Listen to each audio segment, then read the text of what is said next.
So starting the test drive in this Rogue here, it's crazy that this is a 1.5 turbo 3-cylinder because this thing gets up a lot better than you would think. Now, the turbo definitely kind of eats into your fuel economy. You're getting 29 city, 36 highway, but still, I think incredible for this engine. It's pretty quick, especially in sport mode, and it doesn't get on my nerves under hard throttle like a lot of smaller, specifically 3-cylinder engines do. I'm thinking about the Chevy Trax, the Trailblazer, but I mean, this right here is pretty stout overall. And then just having the paddle shifters as well just makes it that much more fun. But we're gonna dial that back for a minute. Save that for the interstate run, but we're gonna put it into eco mode now. I'm gonna try and get some distance to this truck in front of me because they can't stay in the lines.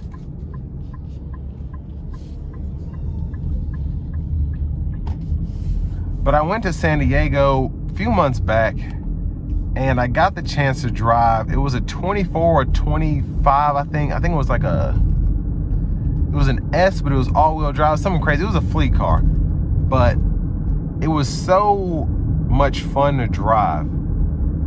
It was nice to have the different drive modes, have the Pro Pilot there. But I'm telling you, I kept the thing in sport mode about half the time, and then eco the other half of the time. And in California traffic, especially Southern California, it was doing a pretty good job keeping up with everybody else. So, not something you'd expect from a 3-cylinder engine, but pretty peppy. I think compared to the Chevy Trax, it's a bit quicker even though it's larger. The Trax still kind of holds its own, but I just like how this one's better. The Xtronic CVT really does make a difference here. It almost feels like the Torque Flight transmission in the outgoing Chargers and Challengers, where you just kind of put your foot into it. When you shifted, you just felt like you were still, like you didn't feel the shift lag at all. But yeah, it's again, a relatively fun vehicle to drive. You wouldn't think that, but it is.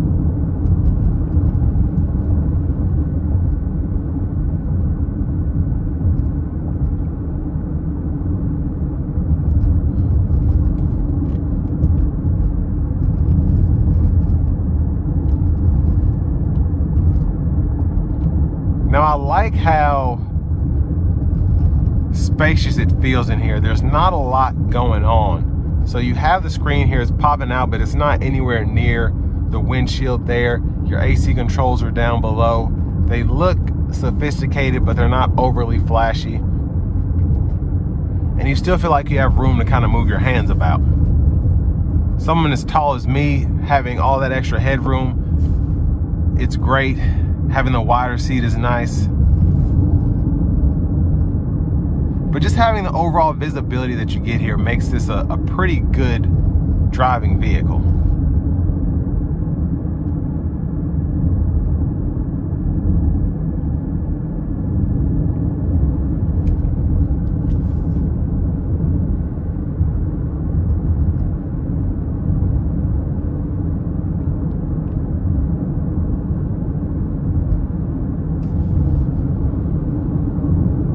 I'm going to put it in a normal mode as we come out of this corner, come to the stop sign and come out of the corner. And we're just going to drive it normally for a minute before we put it into sport.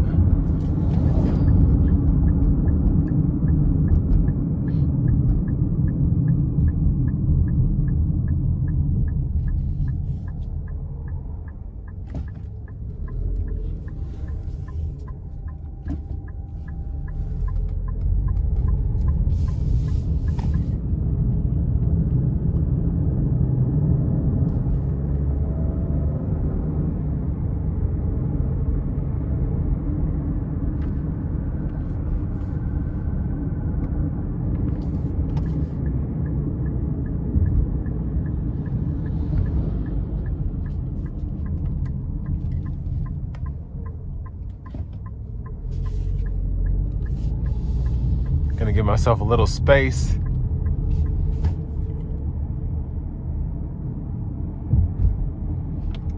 I'm gonna shift. Here we go.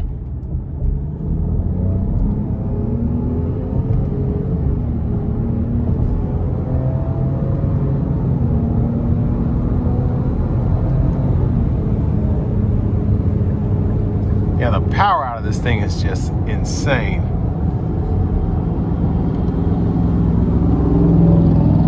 But I want to give one more big thanks to John Roberts Nissan here in Manchester, Tennessee for allowing me to review this vehicle today. I'll leave a link below in the description. If you're looking to find the best price on one of these closer to home, click that second link down below. It takes just a minute to fill out your information, and I'll make sure the local dealers are fighting to get you the best price on this or whatever new vehicle you might be interested in. But with your ProPilot Assist, you have the lane centering. It's more of like a lane center assist almost.